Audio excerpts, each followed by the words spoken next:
కృష్ణప్రసాద్ అనే వ్యక్తి పంచాయతీరాజ్ గ్రామీణాభివృద్ది శాఖ పరిధిలో గుంటూరు జిల్లాలో అసిస్టెంట్ ఇంజనీర్ గా పనిచేసి రిటైర్ అయ్యారు.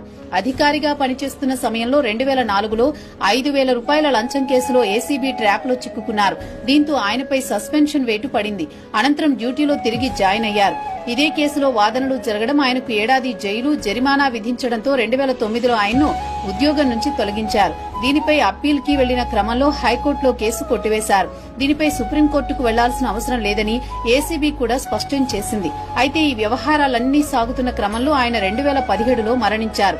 నాటి నుంచి ఫ్యామిలీకి అందాల్సిన పెన్షన్ బెనిఫిట్స్ కోసం భార్య మాధవి పోరాడుతూనే ఉంది. వాస్తవాలను గుర్తించండి అన్న డిప్యూటీ సీఎం ఆదేశంతో పెన్షన్ ఫైలు చకచకా కదిలింది. చివరకు సస్పెన్షన్ కాలంతో పాటు ఉద్యోగం నుంచి తొలగించిన సుమారు 50 నెలల కాలాన్ని డ్యూటీగా పరిగణిస్తూ అన్ని ప్రయోజనాలు మంజూరు చేయాలని ఉత్తర్వులు వెలువడ్డాయి.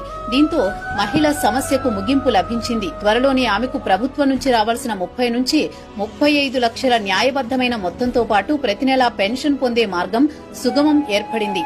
ఇక్కడే మరో విషయం కూడా ద్రవింపచేస్తోంది. పెన్షన్ లేని ఆ మహిళ ఆరోగ్య సమస్యలతో వెంటాడుతున్నాయి.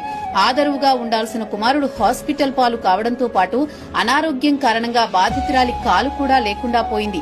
ఈ సమయంలో పెన్షన్ మంజూరుకు అవసరమైన ప్రక్రియను జీవో ద్వారా పరిష్కారం చూపిన డిప్యూటీ సీఎం పవన్ కళ్యాణ్ కు ధన్యవాదాలు తెలిపారు. ఆ సంతోషపు క్షణాలను నమస్కారాలతో ఆమె వ్యక్తం చేయడం చేతల ప్రభుత్వానికి కొలమానమనే చెప్పాలి.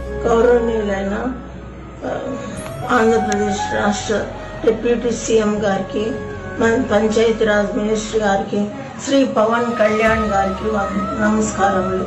గత 12 సంవత్సరాలుగా పరిష్కారంగా నా ఫ్యామిలీ పెన్షన్ శాంక్షన్ చేసినందుకు వందనాలు, కృతజ్ఞతలు తెలియజేస్తున్నాను. Thank you sir.